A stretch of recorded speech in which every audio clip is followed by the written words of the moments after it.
Muy bien, seguimos y bueno, pues ahora vamos a hablar, ya hablamos sobre algunas características de la entrevista y vamos a hablar sobre lo que se debe y lo que no se debe hacer en una entrevista. Yo les explicaba que pues la parte, el gran trabajo de un entrevistador debe de ser crear un ambiente, ¿no? Entonces, ¿qué podemos decir respecto a esto, ahondando un poco más? Respecto al ambiente y las personas, pues debe de haber un diálogo. La entrevista debe ser un simple reflejo de lo que ha sido, ¿no? De toda esa, a lo mejor que sea algo como más pues, un ambiente diferente. Debe haber condiciones necesarias y saber describir el ambiente. La gente, tu audiencia, debe de sentirse parte de eso. O sea, que cuando te vea entrevistar a este personaje, sienta que tú realmente, que ellos están ahí, ¿ok? Y debes de pensar como ellos para generar preguntas que probablemente la gente se tiene que hacer. Obviamente, es bien fácil caer en el asunto del chisme y de la suposición y todo este asunto, pero hay que ser respetuosos, ¿no? Entonces, pues hay que saber ver a la persona, ver que la persona con la que nos estemos entrevistando y pues dominar el diálogo, ¿ok? Y que surja una buena conversación para evitar malos entendidos y a lo mejor pues explique situaciones donde pues se pueda prestar a otra cosa, ¿no? Para la entrevista debemos seguir dos métodos. El primero es el impresionista y el segundo es el expresionista. El impresionista nos va a dar como una visión más instantánea en lo que se recogen aquellos rasgos y detalles que destacan todo el elemento de la entrevista. Es decir, dentro del impresionismo nosotros vamos a ir viendo ciertos detalles que nos van a dejar ver no sé, a lo mejor las actitudes de la persona con la que estamos platicando, entrevistando, y vamos a poder ir llevando la conversación. A lo mejor hay ciertos temas que le molestan, que nos da esa impresión, bueno, hay que cambiar el rumbo, pues también se usa esa técnica.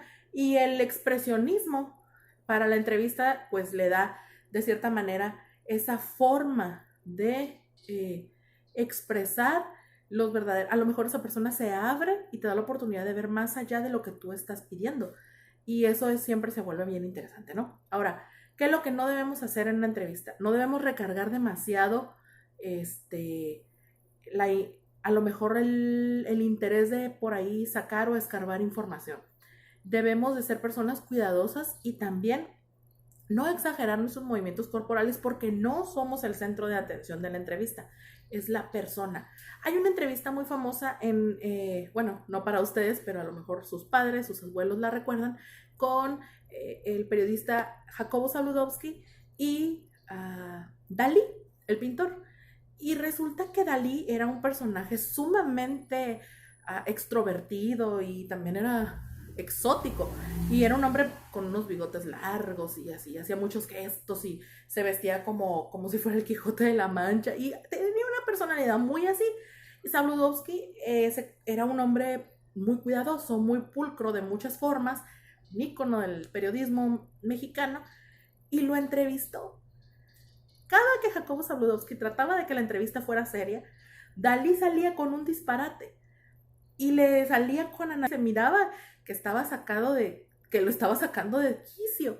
Y llega un momento en el que pues los que ya tenemos un poquito más de experiencia con ese tipo de temas, nos damos cuenta que se le sale de las manos totalmente Dalí, empieza a sentarse de ciertas formas y empieza a hacer varias cosas y se vuelve imparable. Y entonces pues vemos a un Jacobo Zabludowski totalmente fuera de quicio y la entrevista no se entiende, no, es un relajo. Pasa muchas veces que queremos entrevistar con alguien y, por ejemplo, supongamos que entrevistas a tu artista favorito, pues te gana la emoción, o a tu deportista favorito, o quien tú tengas de favorito, y te puede ganar la emoción. Eso va a traerte consecuencias negativas en tu entrevista porque no tienes un enfoque claro, sino que estás sobreactuando como fan y tu juicio y tu capacidad de descubrir cosas realmente buenas se pierde, ¿ok? Por eso es que es importante saber cómo preguntar. Ahora, ¿cómo podemos preguntar de una buena forma? Bueno, para eso hay que prepararse. Llevar por lo menos un boceto de preguntas que puedas hacer siempre es importante. Por eso es que es importante estar preparado. Hay que aprender a tomar notas, muchachos. Cuando estás entrevistando, a lo mejor la persona que te está respondiendo te da por ahí una pista de algún otro tema que puedes sacar y que va a ser muy interesante. Una característica de la entrevista es que es respetuosa y no podemos estar interrumpiendo como, sí, yo me acuerdo que con mis experiencias personales, porque entonces, pues, ¿para qué traje un entrevistado si yo puedo hablar por él? Y eso se ve de muy mala educación. Sucede mucho en el bueno, iba a decir periodismo de espectáculos, pero no es periodismo, sino en las noticias de espectáculos y se ve mal, ¿ok? Queda muy mal.